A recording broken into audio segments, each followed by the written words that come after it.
आपण पाहत आहात जीसस इंडिया टीव्ही, चॅनल जे देवाकडून आहे, चॅनल जे स्वार्था गाजवतं, चॅनल जे लोकांचे जीवन परिवर्तन करतं। पाहत राहा, लाईक करा, शेअर करा आणि सबस्क्राईब करा।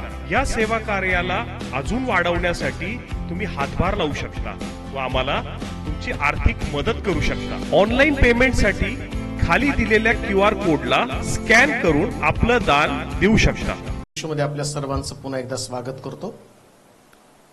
महिमा देतो आजच्या दिवसाबद्दल। आम्हाला माहिती आहे की आम्ही सर्वजण अतिशय आनंदी आहोत। याचं कारण असं लिहिलंय पवित्र शास्त्रामध्ये, परमेश्वरानं नेमलेला दिवस हाच आहे, यात आपण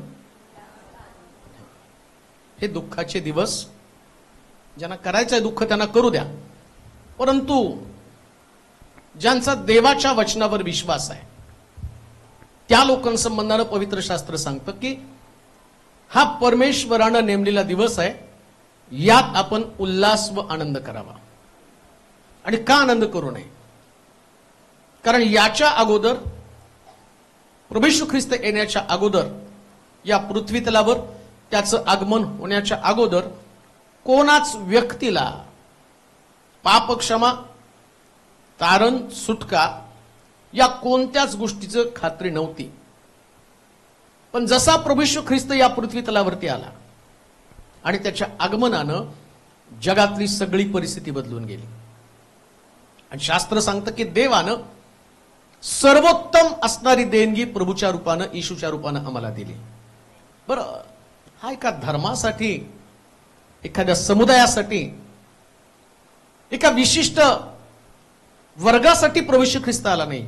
योहान 3:16 मध्ये सांगितलं की देवानं जगावर प्रीती केली आणि जगातल्या प्रत्येक व्यक्तीला येशूच्या आगमनाच्या द्वारे सुटका प्राप्त होते। प्रत्येक व्यक्तीसाठी याचा असा कोणताच प्रश्न राहत नाही ज्यास येशूला आपलं जीवन तो देतो। जेव्हा जीवनातलं प्रथम स्थान तुम्ही येशूला देता, देवाच्या पुत्राला, जसं मी पाहतो की पाम संडेला, वास्तविक पाहता पाम संडे नाही, त्याला असं म्हटलं दशमीला तो आतमध्ये आला, नियम असा दिलेला आहे। बाप्तिस्मा करणारा योहान म्हणतो, हा पहा जगाचं पाप हरण करणारा देवाचा कोकरा। तो कोकरा अर्पण करण्यासाठी या पृथ्वी तलावर आल्यानंतर त्याचं अर्पण व्हावं हा उद्देश होता। आणि मग हा 3.5 वर्ष प्रभू येशू ख्रिस्तानं पृथ्वी तलावर सेवा केली आणि तो खरोखर कोकरा होता हे सिद्ध होण्यासाठी त्याला दशमीला त्याचं यरुशलेमेमध्ये प्रवेश झाला। कशासाठी? तर नियम होता, दशमीला आणावा आणि चतुर्दशीला वादावा, बलांडनाच्या सणाचा नियम आहे। याजकानं त्याच्यातलं निर्दोषत्व सिद्ध करायचंय।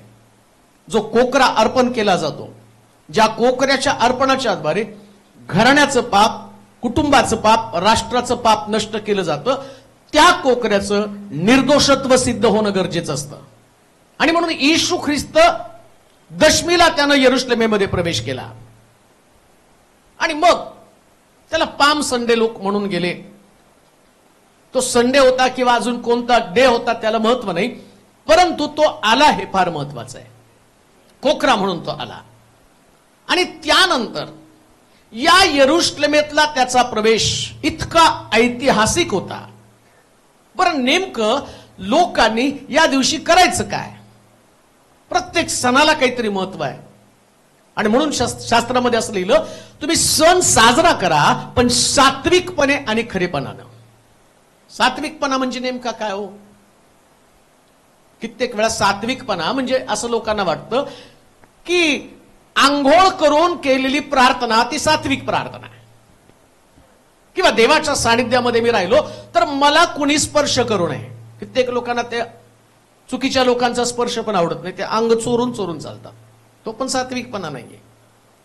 मग हा सात्विकपणा काय? सत्याला ओळखून केलेलं आचरण। सात्विकपणा म्हणजे, सात्विक म्हणजे सत्व, आणि सत्व जे असतं ना ते गव्हाला पाखडल्यावर जे राहतं त्याला सत्व म्हटलेलं आहे। तसं देवाच्या वचनातलं सत्व स्वीकारायचंय, 100% ट्रुथ, 100% सत्य जाणून घेणं, त्याला सात्विकपणा म्हटलेलं आहे। मग सात्विकपणानं हा सण साजरा करायचा. मग आता सात्विकपणानं सण साजरा करत असताना येशू ख्रिस्त यरुशलेमेत त्यानं प्रवेश केला कशाला हे समजून घेणं गरजेचं आहे. त्याच्यासाठी एक वचन वाचूया.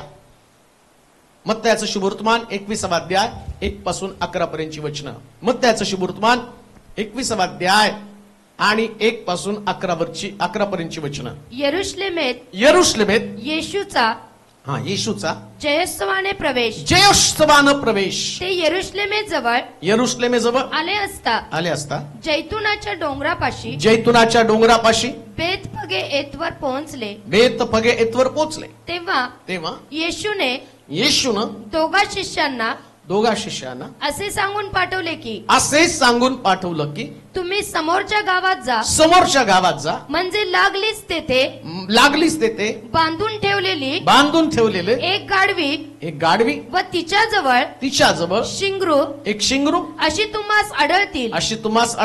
ती सोडून माझ्याकडे आणा आणि कोणी तुम्हास काही म्हटलं तर प्रभूला यांची गरज आहे असे सांगा म्हणजे तो ती ताबडतोब पाठवील. संदेष्टांच्या द्वारे जे सांगितले होतं ते पूर्ण व्हावे म्हणून टप्प्याटप्प्यानं आपण त्याच्याकडे जाऊया. पहिली गोष्ट, येशू ख्रिस्त यरुशलेमेत आल्याबरोबर त्याचं पहिल्यांदा लक्ष गेलं ज्या पाम संडेला किंवा जो झावळ्याचा रविवार आम्ही त्याला म्हणत आहोत, ज्या खजुराच्या झाडाच्या आणि हातामध्ये फांद्या घेऊन लोक येशूचं स्वागत करत आहे. परंतु याच्यातलं पहिलं चित्र पाहत असताना येशूची आठवण येशूनं आणि पहिल्यांदा आठवण केली ती गाढवीच्या शिंगराची. झावळ्याच्या रविवारी गाढवीच्या शिंगराचं फार महत्व आहे, जे आता आम्ही केलं इतकं सुंदर नाही का. टाळ्या वाजवा संडे स्कूलच्या लेकरांसाठी. मला असं वाटतं की अप्रतिम देखावा झाला. आपण सगळेजण त्या काळामध्ये गेलो की ज्या काळामध्ये येशूनं यरुशलेमेमध्ये प्रवेश केला. आणि माझं बसल्या माझ्या डोक्यात आलं, जसं हे झालं ना तसं पुनरुत्थान आणि गुड फ्रायडे दोन्ही पण आपण तसंच करणार आहोत की जेणेकरून लोकांनी त्याच्याशी समरूप व्हावं, ते समजावं नेमकं काय आहे.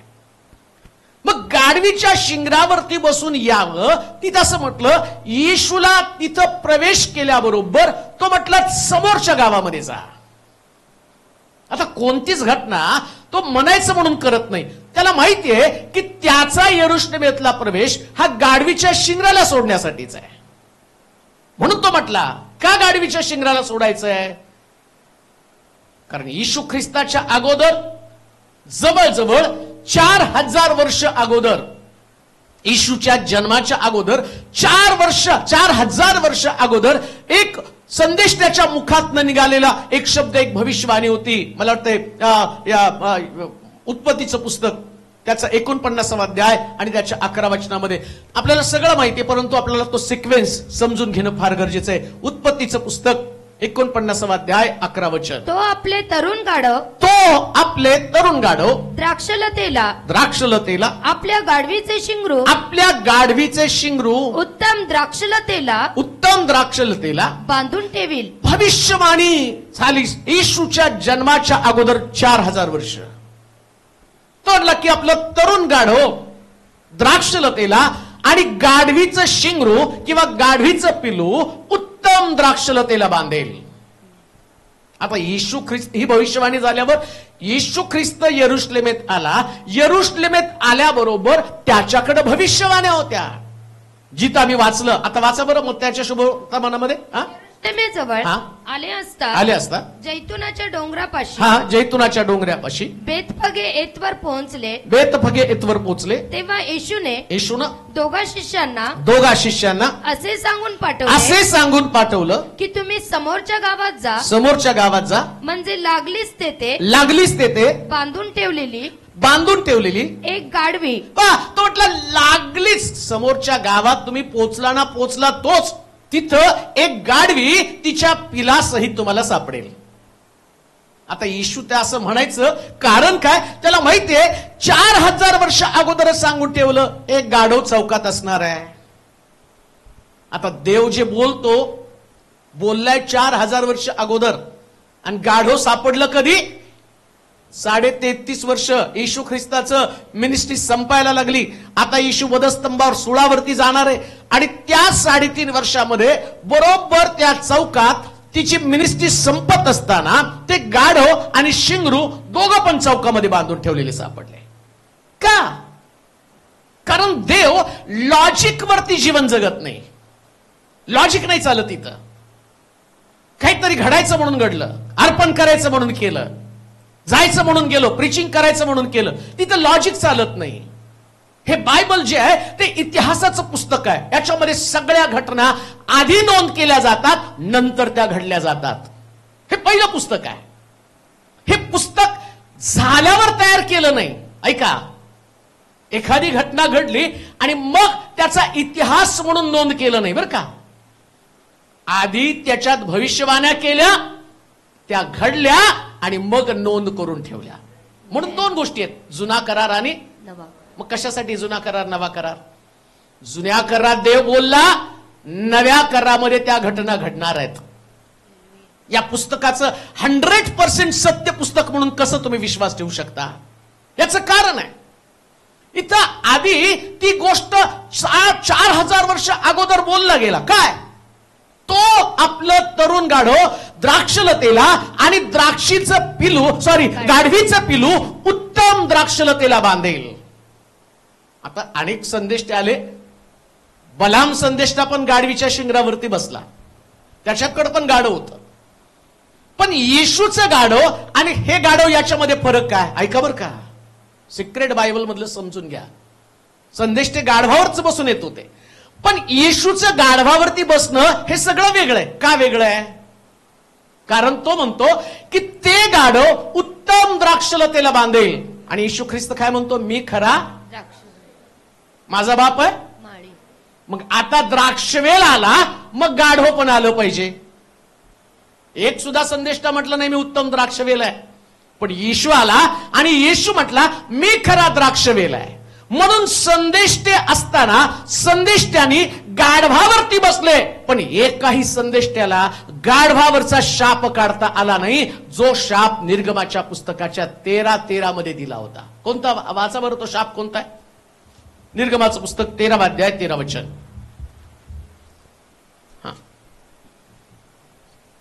गाढवाच्या प्रथम वत्साला एक कोकरू देऊन सोडवून घ्यावं. त्याला तसे सोडविले नाही, त्याला तसं सोडवलं नाही तर त्याची मान मोडावी. पण एक शाप गाढवावरती होता. कोणता शाप? गाढवासाठी काय द्यायला पाहिजे? कोकरू देव. कोकरू आल्याशिवाय गाढवाची सुटका होणार नाही. बाप्तिस्मा करणारा योहान म्हणतो, हा पहा जगाचं पाप हरण करणारा देवाचा. मग येशू म्हटलं नाही का, समोरच्या गावात जा आणि त्या गाढवाचा मालक जर तुम्हाला विचारलं काय आणि कशाला घेऊन चालला, तर फक्त एक शब्द वापरा, प्रभूला याची गरज आहे, असं म्हटल्याबरोबर तो सोडवेल. आता गाढवीचं शिंगरू चौकात बांधून ठेवलेलं होतं आणि येशूने शिष्य पाठवले आणि शिष्याने सांगितलं प्रभूला याची गरज आहे. आता भविष्यवाणी पूर्तता म्हणून सैतानाला पण माहिती होतं, आता या गाढवाला मी अटकाव करू शकत नाही, कारण याच्यासाठी जे कोकरू आवश्यक आहे त्या कोकराची प्रोव्हिजन झालेली आहे, त्या कोकराची तरतूद झालेली आहे. आता हे गाढव मरणार नाही, तर या गाढवाची सुटका होणं गरजेचं आहे. म्हणून चौकात बांधलेलं गाढव येशूच्या शिष्याने सोडून आणलं. गाढवाची सुटका झाली. म्हणून म्हटलं संदेष्टे आधी आले ते त्यांनी गाढवाचा वापर केला. ऐका, जेवढे संदेष्टे आले त्यांनी गाढवाचा वापर केला. येशूने गाढवाचा वापर करण्याच्या अगोदर त्याला शापापासून सोडवलं. गाढवाचा वापर त्यानं केला बसण्यासाठी. अजून एक गोष्ट मला सांगतो, बलामानं गाढवाचा वापर केला, पण गाढव ज्यावेळेस बोललं त्यावेळेस बलामानं त्याला फटके दिले. पण येशू ख्रिस्त ज्यावेळेस त्यानं गाढवाला आणलं ना, तर गाढवाला त्यानं फटके दिले नाही. बायबल सांगतं गाढवाच्या पायाखाली तर नवी वस्त्र होती. का? कारण येशू ज्यावेळेस सोडवतो ना, तर गाढवाचं भवितव्यच बदलून टाकतो. प्रिया, हे रहस्य आहे. चौकात बांधलेलं गाढव सावळ्याच्या रविवारी आमच्याकडनं प्रभू अपेक्षा काय करत आहे? जिथं आम्ही बांधलो तिथनं आम्ही सुटलं पाहिजे. शिष्यानं त्यानं पाठवलं. काय हेतू होता? अरे शापातनं तुम्ही सुटा ना. शापग्रस्त जीवन कधी जगणार, कसं जगणार आहात तुम्ही? तुम्ही आणि मी प्रत्येक जण ते चौकात बांधलेलं गाढव आहे. आम्ही कुठंतरी बांधलेलो होतो, कर्मकांडाला बांधलेलो होतो, अहंकाराला, मीपणाला, मूर्तीपूजेला, व्यसनाला बांधून टाकलेलो होतो. परंतु शास्त्र सांगतं येशू ख्रिस्त आल्याबरोबर त्याला चौकात बांधलेल्या त्या गाढवाची आठवण झाली. अजून एक गोष्ट मला सांगतो, गाढवीच्या शिंगरावरती बसून येण्यामाग देवानं केलेली भविष्यवाणी. आता नेमकं करायचं काय लक्षात घ्या. गाढव त्या ठिकाणामध्ये, येशू पण त्या ठिकाणामध्ये, शिष्य पण गेले आणि शिष्यांनी गाढवाला सोडण्यासाठी शब्द पण बोलले आणि गाढव येशूच्या बरोबर आलं. आता कॉंग्रिगेशनने काय करायचं? नुसता संदेश ऐकायचा? चर्चमध्ये आता लोक काय करत आहे, संदेश ऐकतील, त्याच्यानंतर मिरवणूक करतील आणि मग त्यांचा ईस्टर, त्यांचा झावळ्याचा रविवार संपणार आहे. मग त्यांचा क्रुसावरती येशू, त्याच्याविषयी आठवण करणार आहे. अजून एक गोष्ट तुम्हाला सांगू का?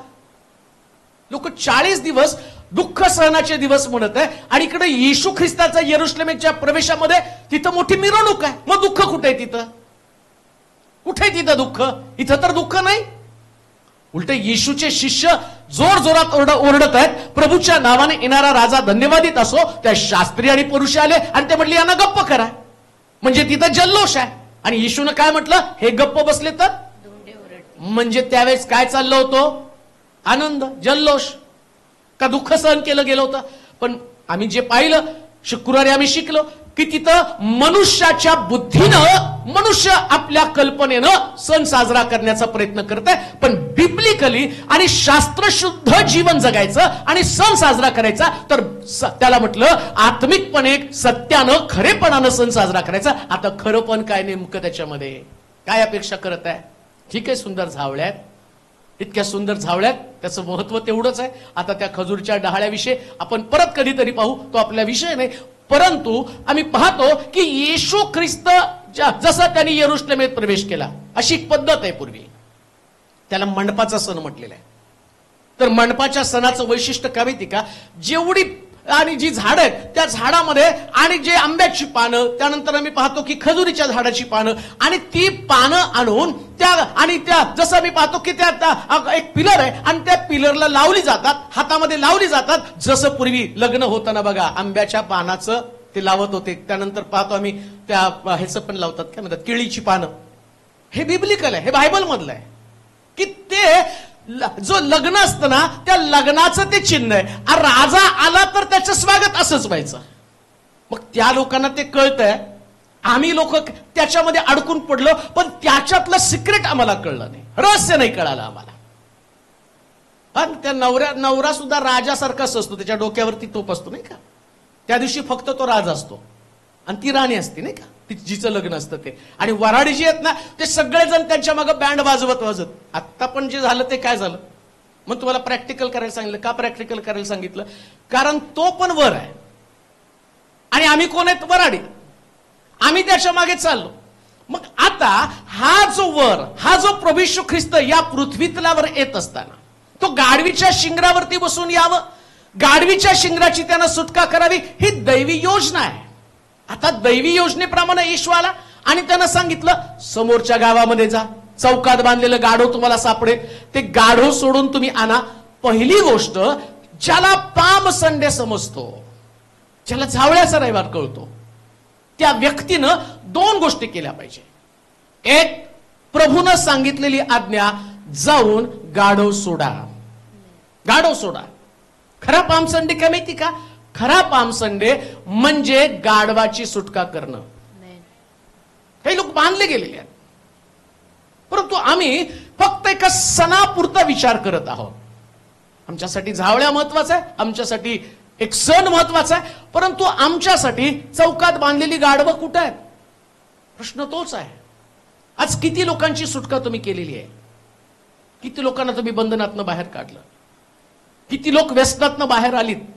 एवढे वर्ष आम्ही पाम संडे करतो, एवढ्या वर्ष आम्ही गुड फ्रायडे करतो, ईस्टर करतो, परंतु ख्रिस्ताचा यरुशलेमेतला प्रवेश, या प्रवेशामध्ये त्यानं चौकात बांधलेलं गाढव सोडलं. आम्ही किती गाढवं सोडली? आम्ही किती लोकांना ख्रिस्ताकडे आणलं? किती लोक त्या सगळ्या घाणीमधनं, पापातनं बाहेर पडले? परवा एका स्त्रीनं फोन केला, एका बहिणीनं फोन केला आणि तिने सांगितलं, पास्टर 40 वर्ष माझा नवरा घरामध्ये दारू पिऊन एवढा गोंधळ घालत होता, प्रश्न पडला या व्यसनातनं याला बाहेर काढावं तरी कसं. घरामध्ये सगळं काही विकून टाकत होता, काही घरामध्ये ठेवत नव्हता. असेच आयुष्य चाललेलं आहे आणि असं वाटलं की आता आम्ही याच्यातच मरणार आहे. परंतु कोणीतरी आम्हाला तुमचा व्हिडिओ पाठवला आणि त्यांनी सांगितलं हे ऐका, तुमच्या नवऱ्याला पण ऐकवा, आणि जर तुमचा नवरा तो ऐकल ना तर त्याचं जीवन बदलून जाईल.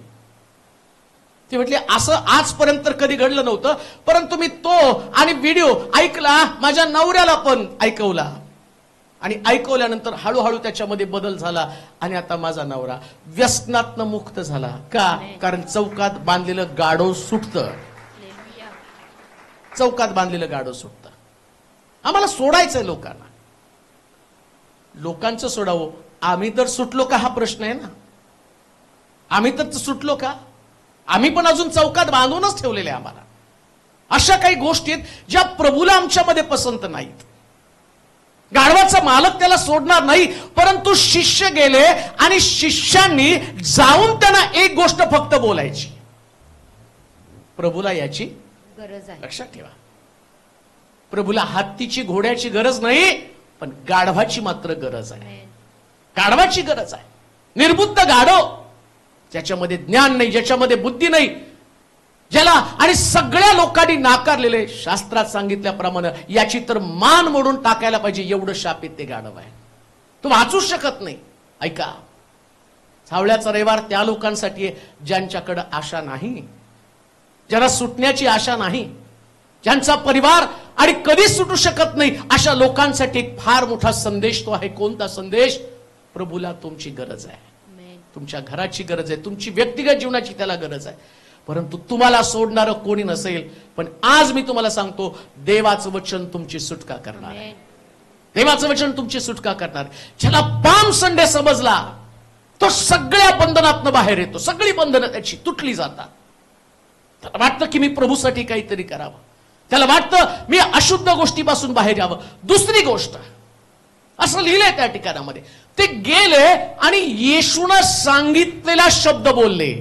पाम संडे म्हणजे जे प्रभू बोलतो तेच बोललं. प्रभू काय बोलला? जाऊन सांगा प्रभूला याची गरज आहे. म्हणून लक्षात ठेवा, पाम संडे हा जरी जल्लोषाचा सण असला तर त्याची सुरुवात मात्र शुभवर्तमानाने आहे. शुभवर्तमान सांगितल्याशिवाय पाम संडे होऊच शकत नाही. गाढव नंतर आलं, पण त्याला कोणीतरी शुभवर्तमान सांगितलं ना. कोण सांगणार आहे शुभवर्तमान? कोण सोडणार ती गाढवं? जर शुभवर्तमानच गेलं नाही तर गाढवं बाहेर कधीच येणार नाहीत. प्रिया, शुभवर्तमान गेलं पाहिजे. जगाच्या कानाकोपऱ्यामध्ये प्रभूचं वचन पोचलं पाहिजे आणि या शुभवर्तमानामध्ये माणसाचं जीवन बदलण्याची ताकद आहे. हे शुभवर्तमान बदलतं लोकांना. म्हणून तर आज किती लांबून हे कर्नाटकवरून आलेले लोक, हे कर्नाटकवरून का आले? त्यांचा माझा परिचय नाही, परंतु ज्यावेळेस त्यांचा पहिला कॉल मला आला होता त्यावेळेस त्यांनी सांगितलं की मी त्या लोकांना तुमचा व्हिडिओ पाठवला. त्यांना सांगितलं असं एक चर्च आहे, त्या चर्चमध्ये जा, तुमच्यासाठी प्रार्थना करेल. जरी त्या कॅन्सरने पीडित तुमची व्यक्ती असेल, परंतु तिथं आशा आहे. पहिलं शुभवर्तमान त्यांनी सांगितलं आणि सांगितल्यावर त्यांनी थोडा सुद्धा विलंब केला नाही. ते म्हटले की फक्त चर्चचा ऍड्रेस सांगा. आता तेवढ्या लांबून इथं येण्यासाठी सकाळी 8:30च्या आत ते त्या ठिकाणामध्ये 8च्या दरम्यान ते त्या ठिकाणात हजर झाले. किती लांबून ते निघाले असतील. कान देऊ नये का? शुभवर्तमान माणसाला अस्वस्थ करतं. ते म्हणतं काही पण करून आम्हाला सुटण्याची गरज आहे. जसं गाढव वाट पाहत होतं, कोणतरी येईल आणि मला सांगेल की प्रभूला याची गरज आहे. लक्षात ठेवा, तुमची गरज जगातल्या कोणत्या व्यक्तीला नसेल, पण प्रभूला मात्र 100% तुमची गरज आहे. कोणी तुमच्यावरती प्रेम करत नसेल, कोणी तुमचं आणि तुम्हाला जवळ करत नसेल, परंतु 100% प्रभू तुम्हाला जवळ करणार आहे. प्रभूला तुमची गरज आहे. आणि लक्षात ठेवा, हे शुभवर्तमान पाम संडेला घराघरामध्ये जाऊन पोचलं पाहिजे. ज्यांच्या डोळ्यामध्ये अश्रू आहेत, ज्यांच्या अंतःकरणामध्ये दुःख आहे, जे पिडून गेलेले आहेत, ज्यांना सुटण्याची आशा नाही आणि अशा अवस्थेमध्ये बांधून ठेवलेली गाढवं, या गाढवांपर्यंत पोहोचून आम्हाला ते शुभवर्तमान न्यायचं. प्रभूला तुझी गरज आहे. आणि म्हणून लक्षात ठेवा, या जगामध्ये असणाऱ्या प्रत्येक व्यक्तीसाठी हा पाम संडे हा सुटकेचा संडे आणि या शास्त्रात लिहिल्याप्रमाणे ते गेले आणि त्याने देवाच्या वचनाची घोषणा केली. त्याने शुभवर्तमान सांगितलं. बरं, आता हे शुभवर्तमान सांगितलं आणि गाढव आलं, परंतु सगळ्या गोष्टी ज्या आहेत त्याच्यामध्ये असं म्हटलं ही भविष्यवाणी होती. आता भविष्यवाणीमध्ये सांगितलं येशू गाढवीच्या शिंगरावरती बसून येईल, पण अजून एक भविष्यवाणी त्याच्यामध्ये जखऱ्या 9:9 वाचा बरं. जखऱ्याचं पुस्तक सियोन कन्ये, सियोन कन्ये जोराने आनंदाचा गजर कर, जोरानं आनंदाचा गजर कर, गजर कर. यरुशलेम कन्ये, यरुशलेम कन्ये गजर कर, गजर कर. पहा पहा तुझा राजा तुझा राजा तुझकडे येत आहे, तुझ्याकडे येत आहे. तो न्यायी तो न्यायी व यशस्वी आहे, व यशस्वी आहे. तो लीन आहे, तो लीन आहे. गाढवावर, गाढवावर, गाढवीच्या पिलावर, गाढवीच्या पिलावर म्हणजे शिंगरावर बसून येत आहे. म्हणजे शिंगरावर बसून येत आहे. एफ्राईमातले रथ, एफ्राईमातले रथ, यरुशलेमेतले घोडे हा? मी नष्ट करीन. तो की रथ नष्ट करील, घोडे नष्ट करील, पण उपयोग कोणाचा करील? काय भविष्यवाणी बघा. एफ्राईम मधले रथ, रथ नष्ट करील, अजून यरुशलेमेतले घोडे, यरुशलेमेमधले घोडे घोडे पण नष्ट करील, युद्ध धनुष्य युद्ध धनुष्य तोडून टाकण्यात येईल. तोडून टाकण्यात येईल. तो राष्ट्रांबरोबर राष्ट्रांबरोबर शांतीच्या गोष्टी बोले. यरुशलेम कन्ये. आता परत नववचन वाचा. सियोन कन्ये, हा? जोराने आनंदाचा गजर कर, यरुशलेम कन्ये, यरुशलेम कन्ये गजर कर. गजर कर. पहा पहा तुझा राजा तुझा राजा तुझ्याकडे येत आहे. पहा आता राजा तुझ्याकडे येत आहे. चौकात बांधलेलं गाढव सोड. गाढवीच्या आणि गाढवीच्या मालकाने जर विचारलं आणि त्या गाढवीने जर विचारलं, आता गाढवीचं शिंगरू आणताना त्या गाढवीला काही बरं वाटेल का शिंगरू घेऊन जाताना? किती पण आई गरीब असली ना तरी आपल्या लेकराला विकत नाही हो. विकणं द्या सोडू.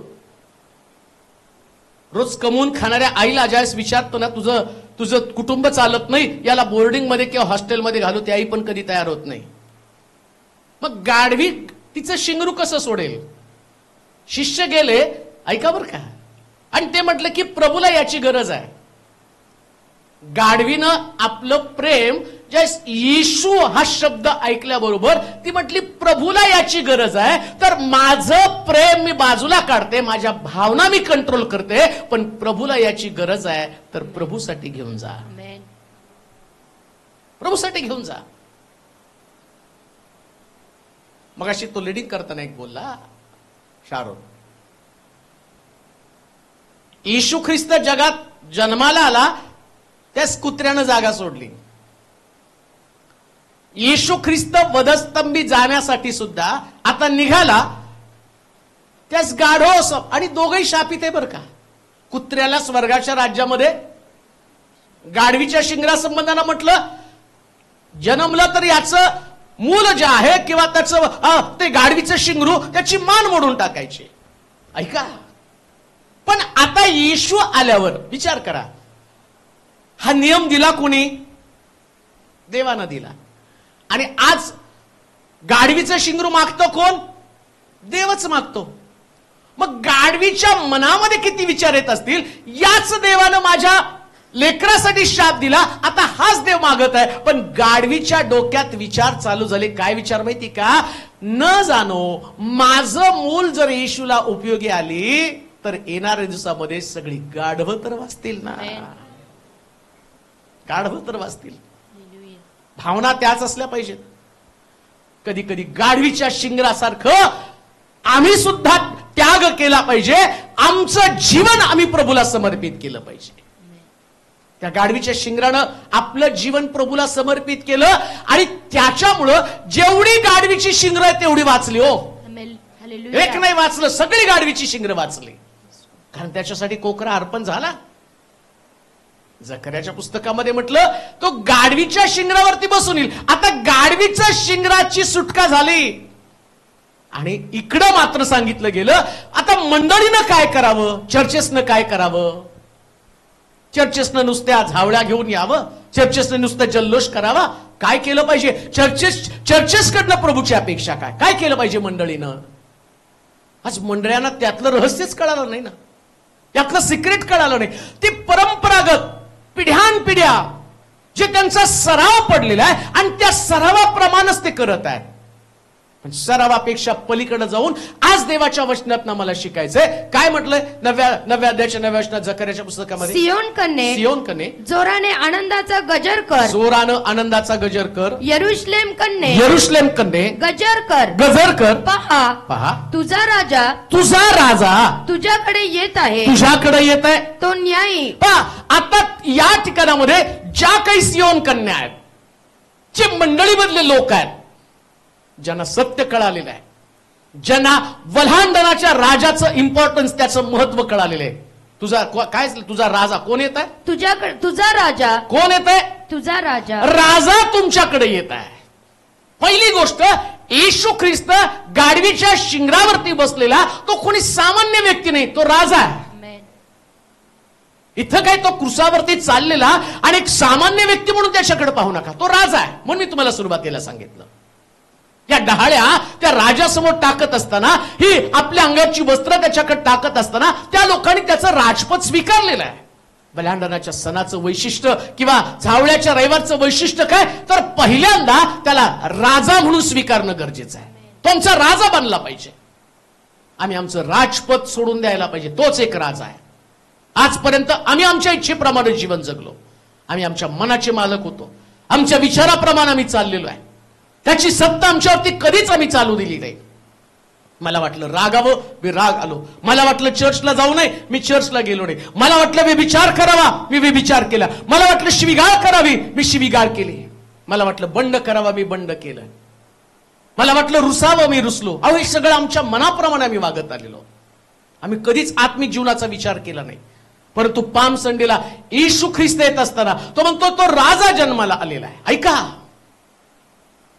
ज्ञानी लोकांसंबंधानं म्हटलं, त्यांनी तारा पाहिला आणि हेरोदाच्या राजवाड्यामध्ये गेले आणि तो म्हणतो, राजाचा जन्म व्हायचा होता, तो राजा इथं आहे का? त्यांनी सुद्धा ओळखलं तो राजा आहे. अजून एक गोष्ट तुम्हाला सांगू का? ज्ञानी लोकांना समजलं आणि गाढवाला पण समजलं तो राजा आहे म्हणून गाढवानं त्याला स्वार होण्यासाठी आपली पाड देऊन टाकली. आणि आम्ही गाणं गायलं मग अशी, न दिसे शिंगरावरी आजी तो. आता राजा काय म्हणतो प्रगटीकरणाच्या पुस्तकामध्ये, पहा मी द्वारा शुभाय दार ठोकीत आहे. कशासाठी? आता हृदयामध्ये त्याला स्वार व्हायचंय. झावळ्याच्या रविवारी त्यानं गाढवावरती स्वार झाला, परंतु राजा म्हणून आता तुमच्या अंतःकरणामध्ये त्याला स्वार व्हायचंय. स्वार व्हायचं म्हणजे राज्य करायचंय, बसायचंय. हृदयातली खुर्ची प्रभूला तुम्ही द्यायची. जसं गाढवानं स्वार होण्यासाठी आपलं शरीर त्याला देऊन टाकलेले. काय तुम्ही तुमची बॉडी त्याला दिली का? तुमचं हृदय त्याला दिलं का? एकदा का तुम्ही आपलं हृदय प्रभूला दिलं ना, त्या दिवसापासून तुम्ही स्वतःसाठी कधी जगत नाही. राग, द्वेष, लोभ, मत्सर याच्या पलीकडे जीवन तुम्ही जगायला सुरुवात करता. किती काळ आम्ही आमच्या इच्छेप्रमाणे जगणार आहोत? किती काळ आम्ही आमच्या मर्जीप्रमाणे जगणार आहोत? किती काळ आम्ही, आणि हा सण साजरा करताना पहिल्यांदा आत्मपरीक्षण होणं गरजेचं आहे. आतमध्ये बघायचं डोकावून. मी फक्त प्रभूला आणि होसांना म्हणून आणि शब्दानं त्याला उंच करणं नाही महत्वाचं. ते प्रॅक्टिकली घडलं पाहिजे. प्रॅक्टिकली हृदयामधली सगळ्यात मोठी जागा त्याला दिली पाहिजे. अजून एक गोष्ट तुम्हाला सांगू का? एकदा येशू आला ना, त्या दिवसापासून तुम्ही तुमचे नसताच. पुरावा देऊ का तुम्हाला? इथं बायबलमध्ये ही लेकरं किती छान करत होते. ते येत होतं, ते वस्त्र टाकत होतं, त्याच्यावर येत होता. आता गाढव मातीमध्ये चिखलामध्ये चालणारं गाढव, पण ज्यावेळेस ती वस्त्र टाकली ना, गाढव बदललं. तो म्हणतो, मी कुठं माझा आहे, आता मी येशूचा आहे. मग येशू चिखलात मातीत कसा चालेल? येशू चांगल्या वस्त्रावरूनच चालला पाहिजे. हे गाढवाला समजलं पाहिजे. एकदा का येशू तुमच्यामध्ये आला, तो रागावर, द्वेषावर, मत्सरावर आणि व्यसनावर कसा चालेल? त्याला चालण्यासाठी नवीनच वस्त्र असली पाहिजे. कसं चालेल त्याच्यामध्ये? तो अजूनही अंतःकरणामध्ये विद्वेष भावना आहे, मत्सर आहे, समजून घेण्याची वृत्ती नाही, अंडरस्टँडिंग नाही. सणासाठी सगळ्या जगामध्ये एक मोठ्या प्रकारचा उत्सव केला जात आहे. सगळे लोक एक्साइट आहेत. मला वाटतं आजचा दिवस सगळे चर्चेस भरलेले पण आहेत, नाही का? आजपासून 3 दिवस हाऊसफुल, ठीक आहे नाही? झावळ्याचा रविवार, गुड फ्रायडे आणि ईस्टर, 3 दिवस फुल. त्याच्यानंतर पहिले पाडे 55 खुर्च्या रिकाम्या असतात. आपल्याकडे नाही, आपल्याकडे असतात. आणि नसणारे गाढव येते. गाढव नको, गाढव फार हुशार आहे. रथ घोडे ते नष्ट करतो देव म्हटलं नाही. रथ आणि घोडे नष्ट करेन. रथाचं आणि घोड्याचं वैशिष्ट्य काय? रथाला वाटतं राजा माझ्याशिवाय पुढे जाऊ शकत नाही, ते म्हटलं नष्ट. राजाला रथाची सवय आहे ना. बऱ्याच लोकांना असं वाटतं मी नाही तर चर्च नाही, नष्ट करून टाकेल. गाढवाचं वैशिष्ट्य काय माहिती का? गाढव त्या मालकाला म्हणतं तुला जेवढं ओझं लादायचं तेवढं लाद, आणि ठिकाण फक्त एकदा दाखव, तिथं जाऊन मी बरोबर टाकेल. आणि गाढवाचं वैशिष्ट्य काय माहिती का? त्या मालकाला सारखं सारखं गाढवावर चालावं नाही लागत. एकदा मालक दाखवतो इथं टाकायचं, एकदा दोनदा नेऊन दाखवतो, मग मालक भरतो, गाढव जातं तिथं टाकून येतात. आणि परत रिकाम होऊन मालकाकडे येतं, दे माझ्यावर. आणि ते गाढव कधी काकू करत नाही, लंगडत लंगडत चालतं आणि सगळं काही तिथं टाकतं. प्रभूला अशा गाढवांची गरज आहे की जे गाढव त्याच्या इच्छेप्रमाणे व्हायचं तिथंच मोकळं होतात. कुठेही मोकळं होऊ नका बरं का. म्हणून असं म्हटलंय गाढव आपल्या धन्याचं ठाण. म्हणून विश्वासणाऱ्याने आपलीच मंडळी ओळखायची. गाढव बना, उधळू नका घोड्यासारखं कुठं पण, नाही का? काय बनायचंय? गाढव. घोड्यासारखं उधळू नका. आज इथं, उद्या तिथं, परवा तिथं, नाही का? बऱ्याच लोकांना नॅशनल पास आहे, सगळ्या चर्चेस मध्ये दिसतील. आज इथं दिसेल, उद्या तिथं. आणि सगळीकडे एकच देव आहे, मग इथं कुठला आहे? सगळीकडं. बरं इथं कुठला आहे मग?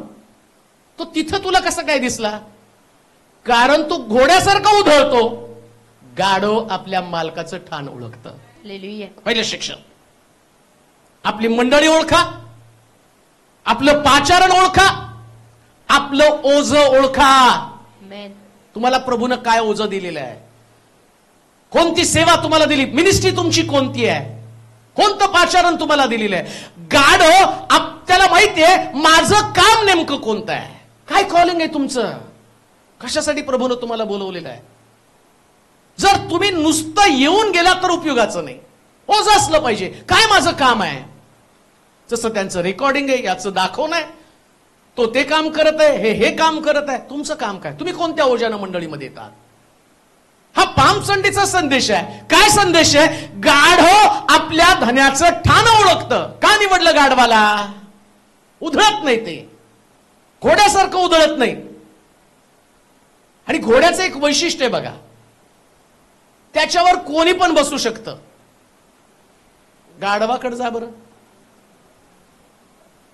लातच घालतो तो, नाही का? दुसरा अनोळखी जर कोण गाढवाच्या मागे थांबला ना, तो काय करतो? त्याला लात घालतो. मग तुमच्या मागे तर कोण कोण थांबतं? मग तुम्ही का लात नाही घालत? वेगवेगळे सिद्धांत, वेगवेगळी तत्व, वेगवेगळ्या गोष्टी शिकवणारे लोक तुमच्याकडे येतात आणि तुम्ही त्या तत्वाला बळी पडता, तुम्ही त्या सिद्धांताला बळी पडता. आणि मग तुम्ही कसं म्हणू शकता की येशू माझ्यावरती स्वार आहे? नाही, तुम्हाला तुमचा धनी ओळखता आला पाहिजे. मग येशू पण म्हटलं माझी मेंढर माझी वाणी ऐकतात. तसं गाढवाच्या बाबतीमध्ये गाढव आपल्या मालकाचं ठाण ओळखतात. नेमकं ठाण म्हणजे जिथं गाढवाला बांधायचं ती जागा. ठाण म्हणजे काय? जिथं गाढव बांधलं जातं ती जागा. दिवसभर कुठं पण फिरू द्या, संध्याकाळी गाढव आपल्या घरी. आठवडाभर कुठं पण फिरवा, पण रविवारी चर्चमध्ये, रविवारी आणि शुक्रवारी चर्चमध्ये. कुठं पाहिजे? चर्चमध्ये. कुठं? चर्चमध्ये. आपल्या घरी. आमेन म्हणाल का? आमेन. आपल्याच घरी. आमेन. इकडं तिकडं नको आहे. वाचा ते जकर्याचं पुस्तक पुन्हा एकदा. हा. सियोन कन्ये, पहिली गोष्ट, सियोन कन्ये जोराने आनंदाचा गजर कर. जोरानं आनंदाचा गजर कर. यरुशलेम कन्ये, यरुशलेम कन्ये गजर कर. गजर कर. पहा, पहा, तुझा राजा तुझा राजा तुझ्याकडे येत आहे. पहा, आता या पाम संडेला काय घडलं तिथं? तो म्हणतो राजा तुझ्याकडे येत आहे, राजा तुझ्याकडे येत आहे, तर गजर करता आला पाहिजे. आमेन. असला हळू नाही हो. हालेलुया. हा? हालेलुया. कसा गजर व्हायला पाहिजे? आमेन. आता तुम्ही तर भेळच ऐकलं. सियोन कन्ये जोराने आनंदाचा गजर कसा कर. गजर कर. जोराने आनंदाचा गजर कर. म्हणून पाम संडे ज्याला समजतो ना, तर त्याच्यामध्ये गजर करण्याची ताकद येते. मैं त्याच्यामध्ये गजर करण्याची ताकद येते. आणि लक्षात ठेवा, गजर म्हटल्यावर तुम्हाला फक्त तुमचा गजर लावा रात्री झोपताना.